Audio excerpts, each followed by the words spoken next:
Aleluia.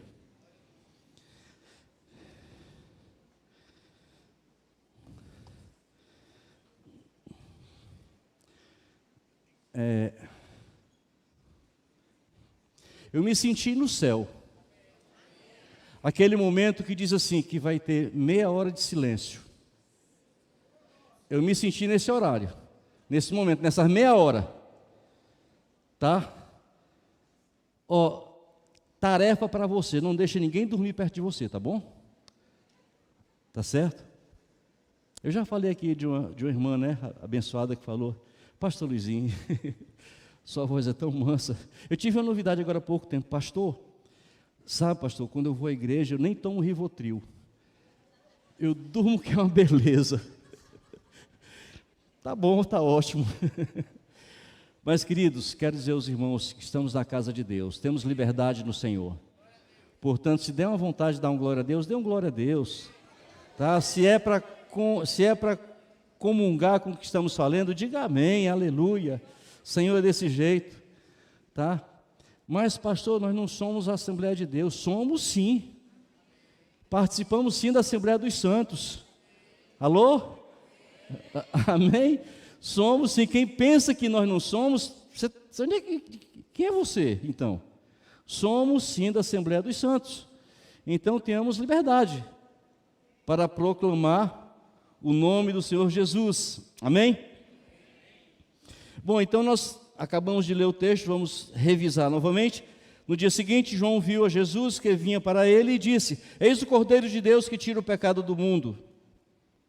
No versículo 36, vendo passar a Jesus, disse: Eis o Cordeiro de Deus. Então ele reitera isso. João, ele estava, a mãe de João, prima da mãe de Jesus, portanto eles tinham um certo grau de parentesco. E João, por ser aproximadamente 6 meses mais velho que Jesus, aos 30 anos, é quando um judeu podia estar anunciando de forma pública, ou então na sinagoga. Então João, isso nos leva a entender que João, somente aos 30 anos, começou o seu ministério de preparar o caminho para a vinda do Messias, para a vinda de Jesus. E 6 meses depois, ele está batizando, ele está falando sobre o arrependimento. Ele pregava muito forte sobre o arrependimento. Arrependei-vos, arrependei-vos, arrependei-vos. Então ele pregava muito sobre isso, batizava, e um dia especial chega Jesus. Mas naquele momento ele não disse: Eis aí o Filho de Deus, eis aí o Cristo. Não, nesse momento, por alguma razão, ele disse: Eis aí o Cordeiro de Deus, que tira o pecado do mundo. Não é um cordeiro qualquer. Não é um cordeiro qualquer. Sabe por quê? Porque um cordeiro qualquer, ainda que fosse sem defeito, ainda que fosse sem mácula, mas antes desse momento, antes de Jesus, um cordeiro, ainda que fosse especial, por muito especial que fosse, porque tinha que ser para o sacrifício, ele supostamente cobria as dívidas de uma pessoa por um ano. Por um ano. Então, a partir do momento em que fez o sacrifício, que houve a transferência de culpa para o cordeiro que foi imolado, ali foi pago para trás, mas para frente já começou, ele já saiu dali praticando pecado de novo, porque essa é a natureza do homem. Então, com o ano tinha que vir de novo. Então, nesse momento, João tem o discernimento que esse cordeiro não é um cordeiro temporário, não é um cordeiro que tira o pecado parcialmente, não é um cordeiro que ele vem temporariamente. Não, ele tira o pecado do mundo. Alô? Então, o que era o cordeiro? O cordeiro era um filhote macho. Era chamado de cordeiro até completar 1 ano. Era um rapazinho, digamos assim, que ainda não teve com uma ovelha. Então, até 1 ano ele era preservado, era cuidado. Então, essa era a ideia do cordeiro. Então, um animal muito comentado na Bíblia, uma das figuras do Senhor, e João Batista identificou Jesus como sendo o Cordeiro de Deus. O cordeiro ele tem uma característica muito interessante, bem diferente do bode. O bode, paz meus irmãos, o bode é tão arredio, sabe? Ele não é fácil de domínio. E uma certa vez, numa fazenda, isso aconteceu no Ceará, há muito tempo. O senhor estava sentado numa cadeira de balanço, na casa da fazenda, e ele estava cochilando, estava cochilando, e ele fazia aquele, ora, o normal de quem cochila, aqui lá eu vejo alguém mais ou menos assim, ainda bem que não tem bode aqui, tá? Ainda bem que não tem bode. Mas aí ele fazia assim. E um bode começou a olhar para ele, distante. Começou a olhar para ele. Daqui a pouco esse bode correu, tacou a cabeça na cabeça dele e matou o homem. Então essa é a natureza do bode. É por isso que João tem o discernimento de Jesus, não de um bode, mas do cordeiro. Porque o cordeiro, ele é dócil, ele é obediente, a sua dependência no pastor, sabe? Ele acredita no pastor, ele é conduzido.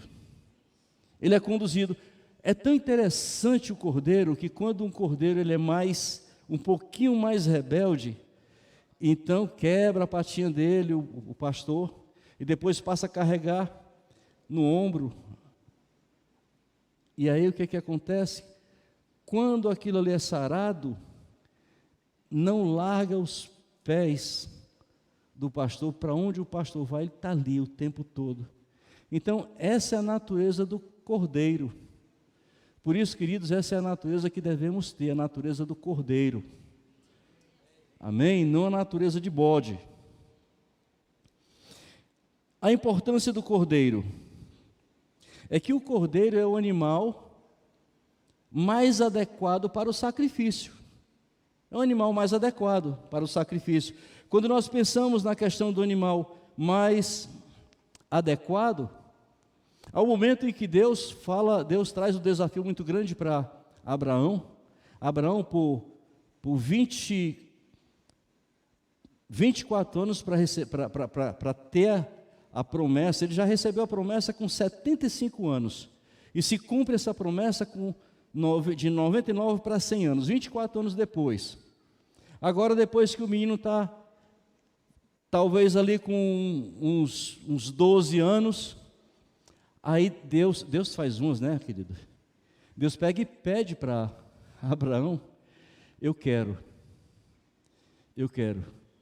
aquilo que tu mais ama. Ora, ele passou 24 anos esperando. Isso depois da promessa. É claro que ele esperava muito antes dos 24. Ou seja, quantos anos ele esperava?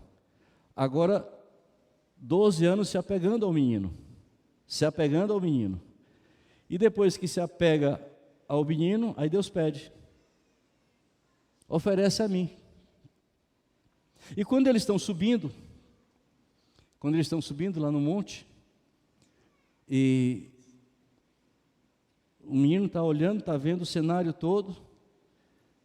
Abraão pediu que os seus servos ficassem ali, sobe somente ele, com o menino, e o jumento, carregando a madeira. E chegando lá em cima, o menino fala o seguinte: pai, está aqui o fogo, está aqui o cutelo, e está aqui a lenha. Cadê o cordeiro? Você já pensou? Essa pergunta vindo para Abraão, glória a Deus pela fé que Abraão tinha. Porque se ele era filho da promessa, Abraão sabia que ele seria pai de multidões. Alô? Como é que o único filho dele, claro que tinha o outro, Ismael, mas não era o filho da promessa. E pelo filho da promessa viria muitas nações. Então como é que ele mata o menino agora? Eu fico pensando que Abraão deve ter pensado, eu acho que papai está com pegadinha. Deve ser uma pegadinha do céu para mim. Mas sabe, ainda que seja uma pegadinha, eu tenho fé nesse Deus. Eu creio nesse Deus. Sabe, eu fico pensando que passava na mente de Abraão, ainda que eu mate, Deus vai ressuscitá-lo. Mas a sua promessa vai se cumprir. Porque ele prometeu uma grande nação. Mas uma coisa interessante é o que Abraão diz para Isaac lá em Gênesis 22:8. Deus proverá para si o cordeiro. Alô?